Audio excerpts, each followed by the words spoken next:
ఒక ఊర్లో సుధాకర్ అనే కుర్రాడుండేవాడు.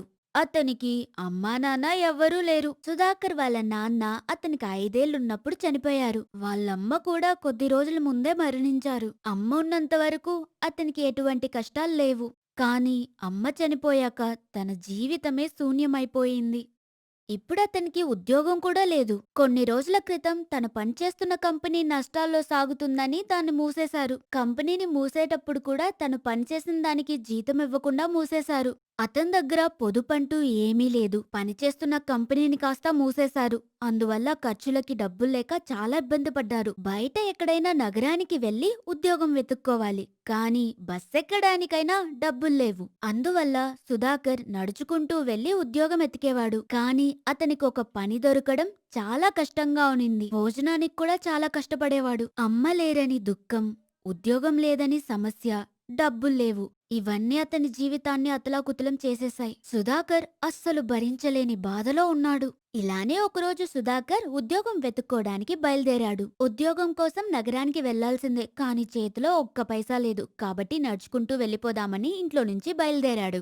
వెళ్లే ముందు మరణించిన తన అమ్మగారి ఫోటో ముందర నిలబడి, అమ్మా, నువ్వు లేని ఈ జీవితం ఎంత కష్టంగా ఉందో తెలుసా? తల్లి లేని పిల్లలు కష్టపడతారని నేను విన్నాను. కానీ ఇప్పుడు నేను అనుభవిస్తున్నానమ్మా. నువ్వున్నంత వరకు నాకు భోజనానికి కొదువే లేదు. ఎలాగోలా నువ్వు 3 పూట్ల నాకు అన్నం పెట్టేదానివి. కానీ నువ్విప్పుడు లేక ఒక పూట భోజనం కాదు కదా, గంజికి కూడా కష్టంగా ఉంది. అమ్మా, నేను రోజు పని కోసం వెతుకుతున్నాను, కానీ ఒక్క పనైనా దొరకలేదు. నాకు చాలా కష్టంగా ఉందమ్మా. ఈ రోజైనా నాకు ఉద్యోగం దొరికేటట్టు నాకు సహాయం చెయ్యమ్మా. అలా అని సుధాకర్ తన అమ్మగారి ఫోటో చూస్తూ ఏడుస్తూ అడిగాడు. ఇన్ని రోజులు సుధాకర్ అమ్మగారి ఫోటో ముందు నిలబడి నమస్కరించి వెళ్ళిపోయేవాడు. కానీ ఈరోజు తన మనసులో ఉన్నదంతా అమ్మ దగ్గర చెప్పేయాలనుకున్నాడు. చెప్పేశాడు. ఇప్పుడే తనకి మనసు చాలా ప్రశాంతంగా ఉన్నట్లు అనిపించింది. సరే, ఇక వెళ్ళి ఉద్యోగం వెతికి చూద్దామని అనుకుంటూ బయలుదేరాడు. అప్పుడు బాబూ అని ఒక శబ్దం వినపడింది. ఆ స్వరం వాళ్ళ అమ్మగారి స్వరంలానే ఉనింది. సుధాకర్ ఒక్క నిమిషం ఆగి అటూ ఇటూ తిరిగి చూశాడు. మళ్ళీ బాబూ అని పిలిచే స్వరం వినపడింది. ఆ స్వరం తన అమ్మగారి ఫోటో దగ్గర్నుండే వస్తుందన్న విషయం తనకి బాగా అర్థమయింది. నడిచి తన అమ్మగారి ఫోటో దగ్గరకొచ్చారు. అమ్మా అని పిలిచాడు. బాబూ, నువ్వు చాలా కష్టపడుతున్నావు. నేను ప్రతిరోజు నువ్వు పడే కష్టాన్ని చూస్తూనే ఉన్నాను. నేను ప్రాణాలతో ఉండి ఉంటే నీకేమైనా సహాయం చేసేదాన్ని. కానీ నేను మరణించానే, అందువల్ల నీకు సహాయం చేయలేని పరిస్థితి నాది. కానీ నేనెప్పుడూ నీ గురించి, నీ జీవితం గురించే ఆలోచిస్తూ ఉన్నాను. నువ్వు జీవితంలో పైకెదిగుంటే నేను చనిపోయాక నా ఆత్మ శాంతించుండేది. కాని నా ఆత్మ ఇంకా శాంతించక తిరుగుతూ ఉంది. నువ్వు జీవితంలో ముందుకొస్తేనే నా ఆత్మ శాంతిస్తుంది. నువ్వు కష్టపడిందంతా చాలు. ఇక మీదట కష్టపడక్కర్లేదు. నేను నీకొక నిధి ఉన్న ప్రదేశం చెప్తాను. అక్కడికెళ్ళి నువ్వు తవ్వు, నీకొక నిధి దొరుకుతుంది. మన ఊరి బయట ఒక పొడి నేలుంది. అక్కడ జమిడి చెట్టు ఒకటుంది. ఆ జమిడి చెట్టు కిందే ఒక నిధి ఉంది. అది నువ్వు తీసుకో. అలా అని ఆ ఫోటోలో ఉన్న వాళ్ళమ్మగారు చెప్పారు. అమ్మా, అమ్మా, నన్నొదిలేసి ఎందుకమ్మా అంత తొందరగా వెళ్ళిపోయావు అని ఏడుస్తూ ఆ ఫోటోను చూసి అడిగాడు. కాని అమ్మగారి ఫోటో నుండి ఎటువంటి శబ్దమూ రాలేదు. వెంటనే అక్కడ్నుండి బయలుదేరి తన అమ్మగారు చెప్పిన పొడి భూమి వైపు నడుచుకుంటూ వెళ్లి చేరాడు. అక్కడ చూడగా ఒక జమిడి చెట్టు ఉనింది. ఆ చెట్టును పీకి పారేసి ఆ చెట్టున్న చోట తవ్వడం మొదలుపెట్టారు. కొద్ది అడుగులు తవ్వగానే అక్కడొక కుండ దొరికింది. ఆ కుండనతను బయటికి తీసి చూశాడు. దాని నిండుగా బంగారు నాణాలున్నాయి. వెంటనే సుధాకర్ ఆ కుండని తీసుకొని ఇంటికొచ్చాడు. ఆ కుండని తనమ్మగారి ఫోటో దగ్గరికి తీసుకొచ్చి పెట్టాడు. అమ్మా, నువ్వు చెప్పిన చోట నేను తవ్వాను. ఈ కుండ దొరికింది. దీంట్లో నిండుగా బంగారు నాణాలున్నాయని తనమ్మగారి ఫోటోని చూసి చెప్పాడు. వెంటనే తనమ్మగారి ఫోటో నుండి, ఈ బంగారు నాణాలన్నీ నీకే బాబూ. ఇక మీదట కష్టపడాల్సిన అవసరం లేదు. సంతోషంగా ఉండు. ఇక జీవితంలో నువ్వు పైకొస్తావన్న నమ్మకం నాకొచ్చేసింది.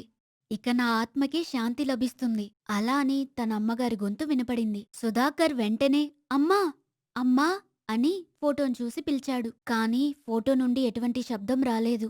వారి అమ్మగారి ఆత్మకు ఇప్పుడు శాంతి లభించింది. సుధాకర్ ఆ బంగారు నాణాల్ని అమ్మి డబ్బు చేసి పేదవారికి కూడా సహాయం చేశారు.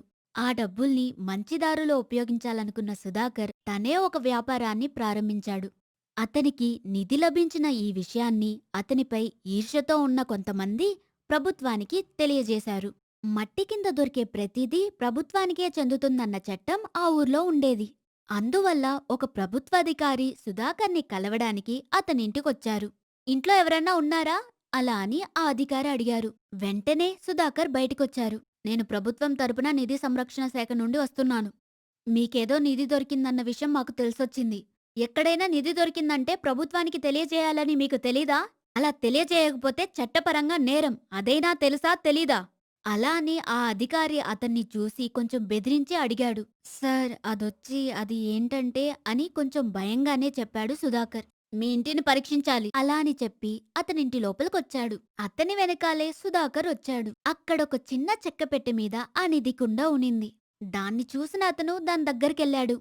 ఇదేనా ఆ నిధి కుండ? అలా అని అడుగుతూ ఆ కుండ మూతని తెరిచి చూశాడు. దాని లోపలంతా నున్నని రాళ్ళున్నాయి. ఏంటయ్యా ఇది? ఈ కుండలోనే నిధి దొరికిందా? కానీ ఇప్పుడు చూస్తే అన్నీ నున్నటి రాళ్ళున్నాయి. అలా అని సుధాకర్ని చూసి అతనడిగాడు.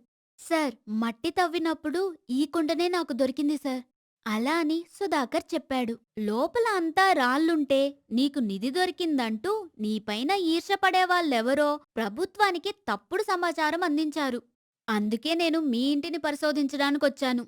నేను ప్రభుత్వానికి మట్టి తవ్వితే కుండ దొరికింది, కుండ నిండా నున్నటి రాళ్ళున్నాయని రాసిస్తాను. అలా అని చెప్పి ఆ అధికారి ఇంట్లో నుండి బయలుదేరాడు. అక్కడ ఏం జరిగిందో సుధాకర్కి అస్సలు అర్థం కాలేదు. కొద్దిసేపటి క్రితం వరకు ఉన్న ఈ కుండలోని బంగారు నాణాలు ఎలా ఒట్టి రాళ్లుగా మారిపోయాయా అని ఆలోచించాడు. తర్వాత ఆ కుండ దగ్గరికెళ్లి చూశాడు. ఇప్పుడు ఆ కుండ నిండా మళ్ళీ బంగారు నాణాలున్నాయి. ఆ ప్రభుత్వాధికారి వచ్చి చూసినప్పుడు అతని కళ్ళకి బంగారు నాణాలంతా నున్నటి రాళ్లుగా కనపడ్డాయి. అలా అయితే ఈ బంగారు నాణాలన్నీ నా చేజారిపోకూడదని ఆ ప్రభుత్వాధికారికి ఇవి ఒట్టి రాళ్లుగా కనబడ్డాయి. అంతా మా అమ్మగారి ఆశీర్వాదం. అలా అని అనుకొని వాళ్ళమ్మగారి ఫోటో ముందరొచ్చి నిలబడి వాళ్ళమ్మగారికి కృతజ్ఞతలు తెలిపాడు. అమ్మా, ఇలాగే నువ్వు నా జీవితంలో జరిగే ప్రతి విషయంలో తోడు నీడగా ఉండి ముందుకు నడిపించు అలా అని అమ్మ దగ్గర వేడుకున్నాడు.